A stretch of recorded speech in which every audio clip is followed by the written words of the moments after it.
మిత్రులు, ప్రకృతి ప్రేమికులందరికీ నమస్కారం.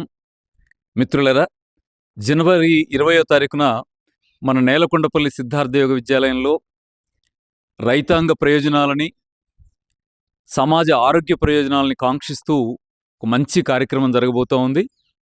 ప్రకృతి ప్రేమికుల్ని, సామాజ అభిలాషులని అందరినీ కూడా మనస్ఫూర్తిగా నేలకొండపల్లి ప్రకృతి ఆశ్రమానికి రావాల్సిందిగా ఆహ్వానిస్తున్నాం. శ్రీ శ్రీ శ్రీ త్రిదండి రామానుజ చిన్నజీయర్ స్వామి వారు ఆ రోజు ఈ కార్యక్రమానికి హాజరవుతున్నారు.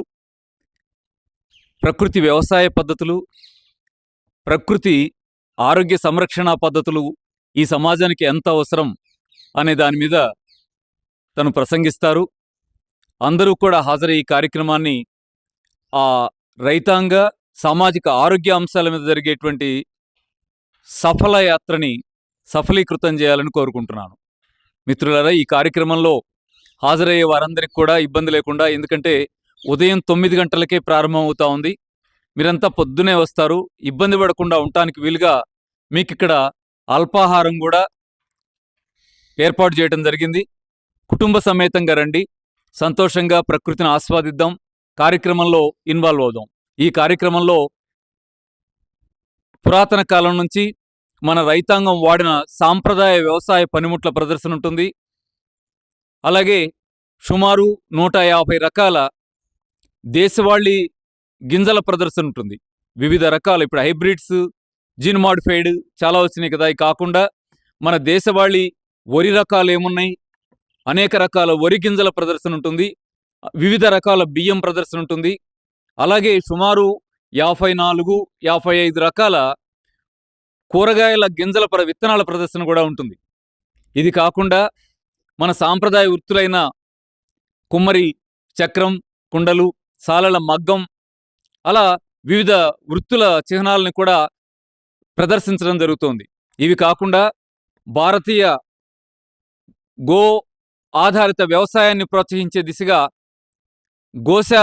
గోశాలలో భారతీయ ఆవుల జాతుల ప్రదర్శన కూడా ఉంటుంది. అలాగే ప్రకృతి మాత మనకి ఆహారాన్ని మాత్రమే ప్రసాదించలేదు, మన సృష్టికర్త ఈ నేచర్ మనకు ఉపయోగపడే అనేక మూలికల్ని కూడా మనకు ప్రసాదించింది, ఔషధాలని కూడా మనకు ప్రసాదించింది. అందుకే ఈ ప్రకృతి ఆశ్రమంలో సుమారు 180 రకాల సింపుల్గా ఎక్కడంటే అక్కడ మనకి లభ్యమయ్యేగా ఉన్నటువంటి ప్రకృతి మూలికల్ని ఇక్కడ ప్రదర్శనగా ఉంచడం జరుగుతుంది. ఇవన్నీ మీరు చూడొచ్చు, ఆహ్లాదంగా ఆస్వాదించవచ్చు. అలాగే శ్రీ శ్రీ చిన్నజీయర్ స్వామి గారు ఇచ్చేటువంటి రైతాంగ సౌభాగ్యాన్ని, అలాగే సమాజ ఆరోగ్యాన్ని కాంక్షించే విధంగా ప్రకృతి వ్యవసాయం ఎలా ఉపయోగపడుతుందో, ప్రకృతి వైద్య విధానాలు ఎలా ఉపయోగపడతాయో వీటన్నిటినీ కూడా మీరు పరిశీలించవచ్చు.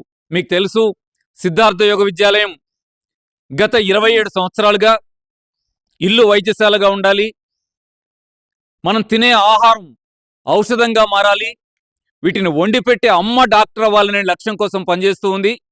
దీనిలో ఇన్వాల్వ్ అవుతున్నటువంటి అనేక మంది మిత్రులు వారి ప్రయోజనాలు ఎలా నెరవేరుతున్నాయో మీరంతా చూస్తూ ఉన్న అంశమే. కాబట్టి ప్రకృతి ప్రేమికులంతా హాజరవ్వాలని మనస్ఫూర్తిగా సిద్ధార్థ యోగ విద్యాలయం నుంచి కోరుకుంటున్నాను. సిద్ధార్థ యోగ విద్యాలయం కార్యక్రమాల్లో వివిధ రకాలుగా ఇవాళ సమాజాన్ని పీడిస్తున్నటువంటి దీర్ఘకాలిక వ్యాధుల నుంచి క్యాన్సర్ లాంటి మహమ్మారులు కూడా ఇవాళ ఒక వెల్లువలాగా వ్యాపిస్తున్న దశలో వీటికి ప్రకృతి వ్యవసాయంలో మనం రీసెర్చ్ చేసి ఒక రీసెర్చ్ కేంద్రంగా జబ్బులను తగ్గించగలిగేటువంటి సాంప్రదాయ పద్ధతుల్ని అభివృద్ధి చేసేటువంటి పరిశోధనా కేంద్రంగా దీన్ని అభివృద్ధి చేస్తూ ఉన్నాం. దీనికి మూలికల్ని బలమైన స్థాయిలో, అవి నేచురల్గా ఎలా అయితే వాల్యూస్తో ఉంటాయో అలాంటి పొజిషన్లో తీసుకురావడానికి వీలుగా గో ఆధారిత వ్యవసాయ పద్ధతులను కూడా ఇక్కడ డెవలప్ చేస్తూ ఉన్నాం. ఈ అంశం అనేది సామాజిక ప్రయోజనంతో ముడిపడి ఉంది. కాబట్టి ప్రజలందరూ హాజరవ్వాలని మనస్ఫూర్తిగా కోరుకుంటున్నాను.